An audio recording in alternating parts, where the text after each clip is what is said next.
African. The term African refers to anything or anyone that is related to or originates from the continent of Africa.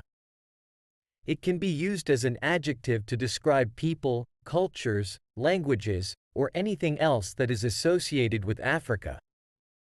Additionally, African can also be used as a noun to refer to a person from Africa.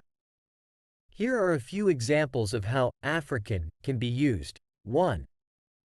Adjective usage. African cuisine.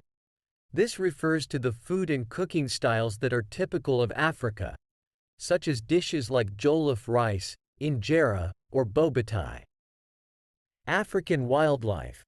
This describes the diverse animal species found in Africa, such as lions, elephants, giraffes, or zebras. African music. This refers to the various musical styles and genres that originated in Africa, like Afrobeat, highlife, or soukous. 2. Noun usage. My friend is African. This means that your friend is from Africa or has African heritage. The conference was attended by many Africans. This implies that many people from different countries in Africa were present at the conference. Overall, the term African is an inclusive and versatile term that is used to describe the people, cultures, languages, and various aspects of the diverse continent of Africa.